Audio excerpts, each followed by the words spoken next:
Good morning, everyone. So glad you could join us for coffee again. As you can tell, I'm not in Lamont, not in Tucson. I'm in Houston, Texas, beginning a parish mission at St. Maximin and Kolbe Parish. And I want you to remember once again our retired Vincentians in Perryville, Missouri, especially those in need of healing. And I'd like you also to remember friends in a mission in need of God's healing, and they've asked for our prayers. And so please remember Bill and Brian and Clarence and Stan. And I'd like you also to remember Allison and Karen and Louise and Loretta and Sharon and Pat. They need God's healing, and we will continue to pray for all of them.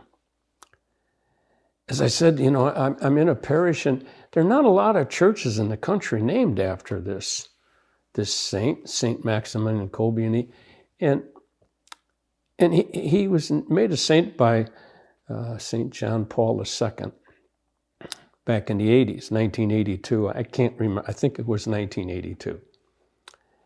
But a fascinating saint. I mean, he's a martyr, and he was a missionary, a Franciscan, and he was in Poland, and he was caught in World War II, and he ended up being a prisoner of war. He ended up in Auschwitz, horrible, horrible German prisoner camp where people were brutalized. And Maximilian's martyrdom came because the Germans got upset because a couple people escaped from Auschwitz. And so their revenge was they were going to pick 10 people and they were going to starve them to death in the bunkers that were there in the camp. And one of them, he just hollered and screamed because he said, "I got a wife and children." Maximilian asked the Germans if he could take his place because he has a wife and kids. And sure enough, that's what happened, and he suffered the deaths as a martyr. And today, the feast today is St. Paul Mickey and his companions, martyrs. They were from Japan and brutalized for their faith.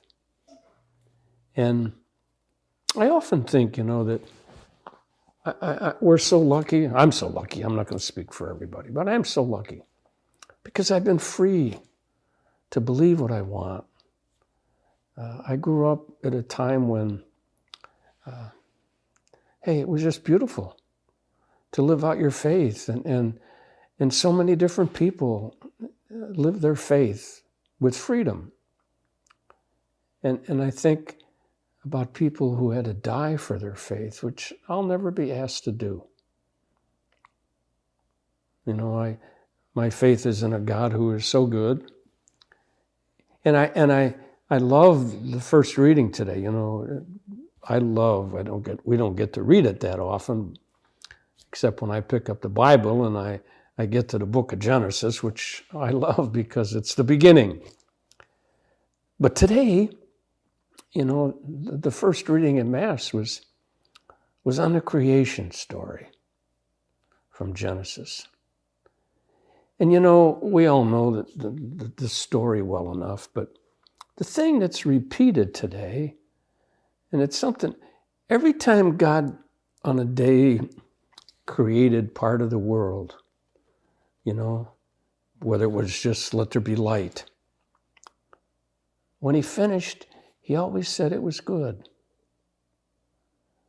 And then he created, the sky and the earth and the water and the sea and the land and all. Every time he finished, he always said it was good.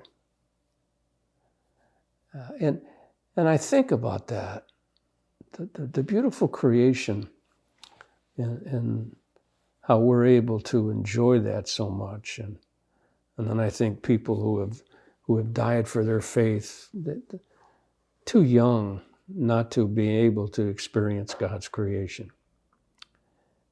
But they lived a life, and they were dedicated, and they were passionate about what they believed and who they believed in.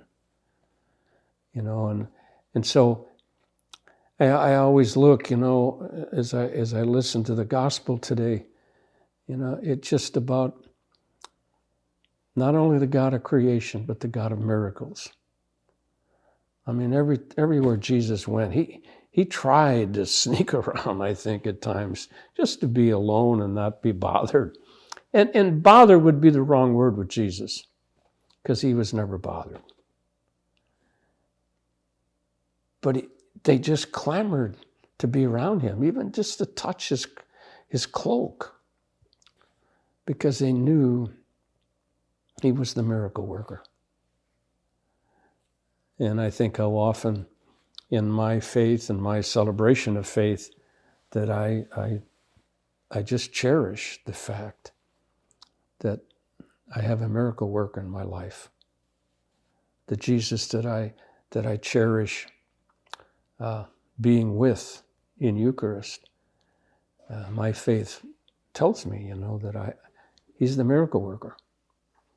He's the one that I can turn to, no matter what, and I will, and I invite you to do the same, because our faith calls us to a God who found that this creation is good, and we also have the faith in a God who's a miracle worker, and never to forget that. And then I pray for those people who lost their life too soon, and whether they suffered a martyrdom because of their faith, as we remember people like Paul Mickey and his companions, and as I remember Maximilian Kolbe today, as I begin a mission here in Houston.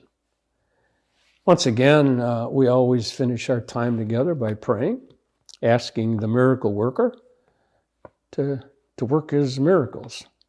And so join me again as we say the prayer. Divine Savior, transform me into yourself. May my hands be your hands. May my tongue be your tongue. Grant that every faculty of my body may serve only to glorify you.